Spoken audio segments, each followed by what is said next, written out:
Yesterday I thought this was fixed, but today it fragged again. And somehow pushing on the motherboard makes it boot.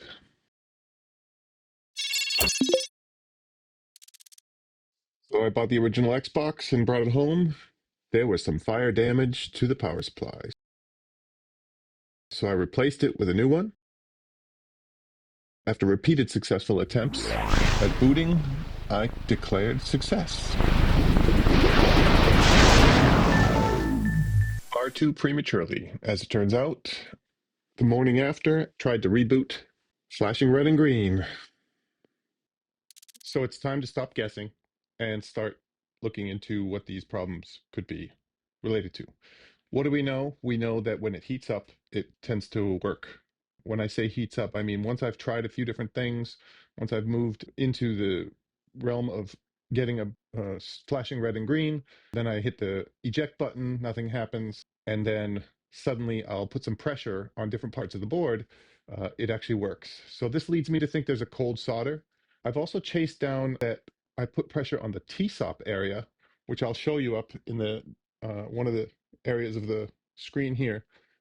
Once I have pressure on the TSOP with my finger, it tends to boot. Not when it's super cold, but when it's been worked on for like 2 or 3 minutes, it's been on a few times, it will boot. Once it boots, I can turn it off and turn it back on again, and it boots again, and it continues to boot. But I did a soft mod. It was Rocky 5, so that I could actually put a dashboard on there and some tools. I installed Evolution X application. From the Evolution X runtime, I was able to click the backup button, and that backed up the EEPROM. It backed up the BIOS that's on the TSOP successfully. I compared it online to an online version of this exact board. It's a version 1.1 board. I'm going to start looking into the voltage that's going to the TSOP and test the voltage over time when I'm both applying pressure, when it's not booting, when it does boot, what is the voltage? So we're going to get into some board measurements, measurements when it does boot and measurements when it doesn't boot. To recreate this scenario, the first thing we're going to do is we're going to prod around the board like I did when I recreated it. This board's been sitting for a while, so it's cold. We're going to prod around this TSOP, which is the most I was able to reproduce it booting again from when it's cold. So if I put some pressure here, here, I'm hoping to find out if the TSOP itself is not seated properly or cold solder joints on the TSOP.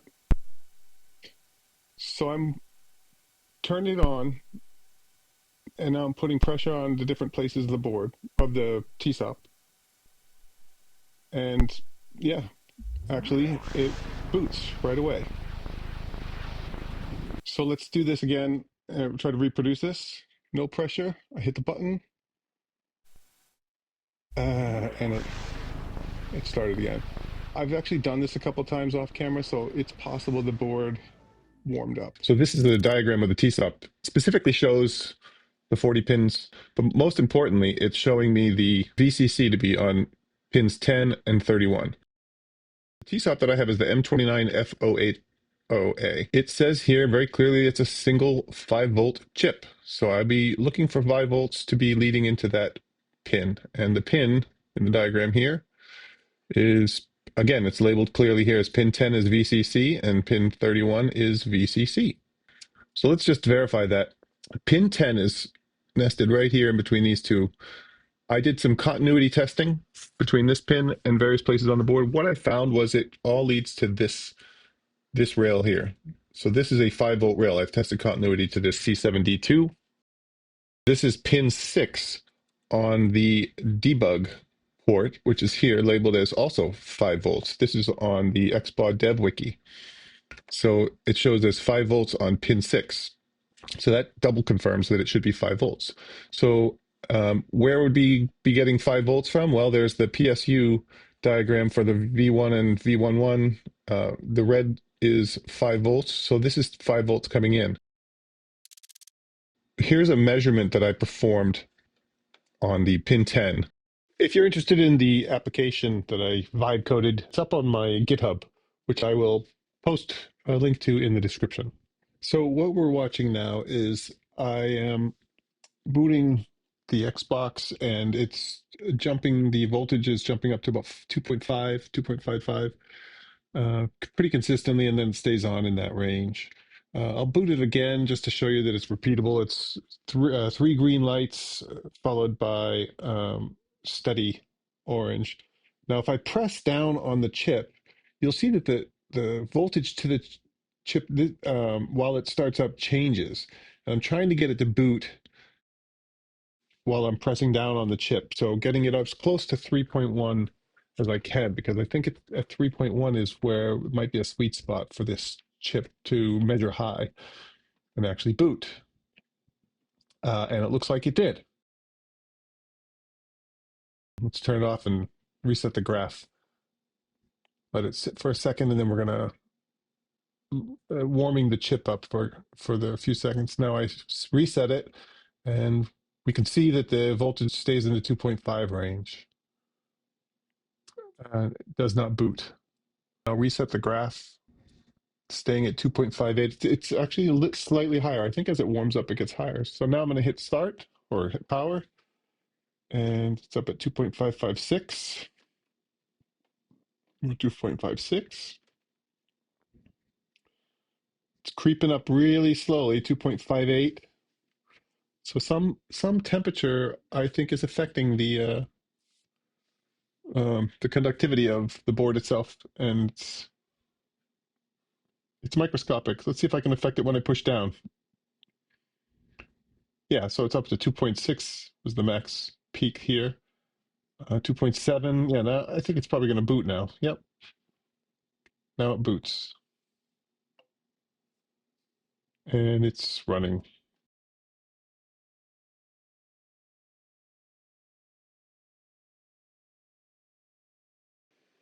Let's turn it off.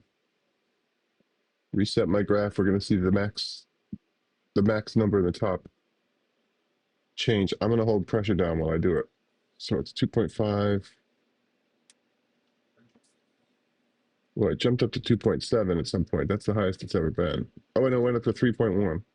It's going to start.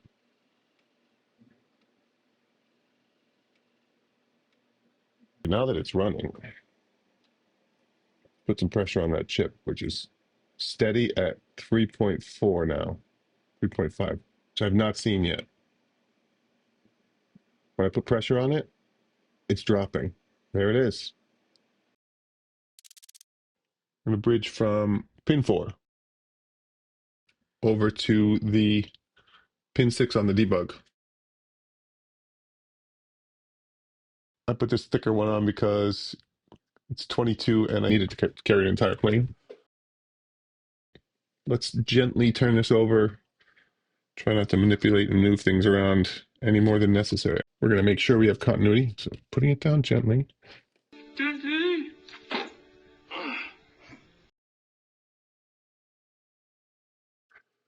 Everything's plugged in except power. Continuity testing for ground to ground worked. So the continuity test works. Now we're going to go pin 6 directly to the 5 volt. And it should actually show up now. And it does.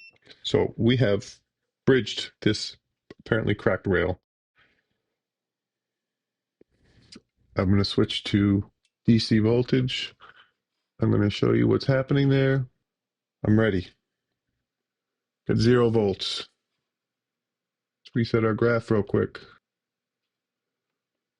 Almost 0 volts. Boom, it jumps up. Once we plug it in, 0 volts. 3 millivolts. That's fine.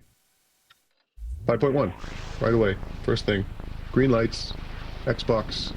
Functional. Success. Now the final wire jumper is in place. Putting some solder mask on. And I'm just going to tack it down with my mini UV light and then bring it over to the UV box. And now we're going to just cook it.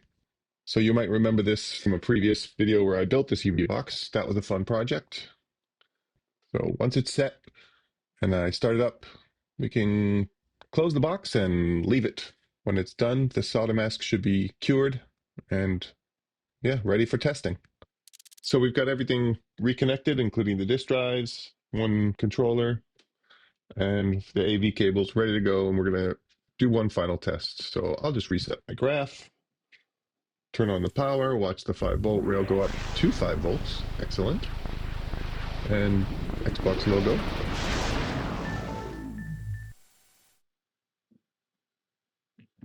And it should go into the dashboard.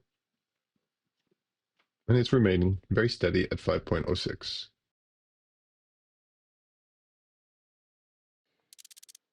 So what actually happened?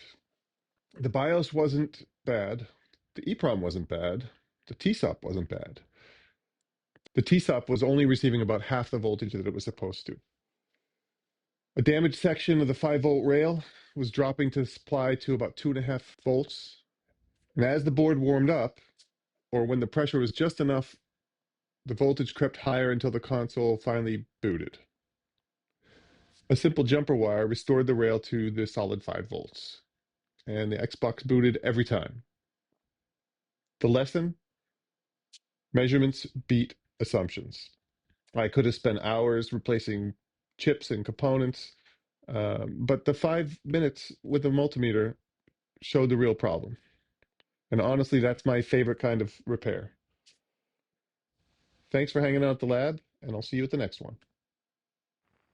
Well, that's it. If you'd like to see me continue to break and possibly fix stuff, hit the like and subscribe button, and we'll see you next time.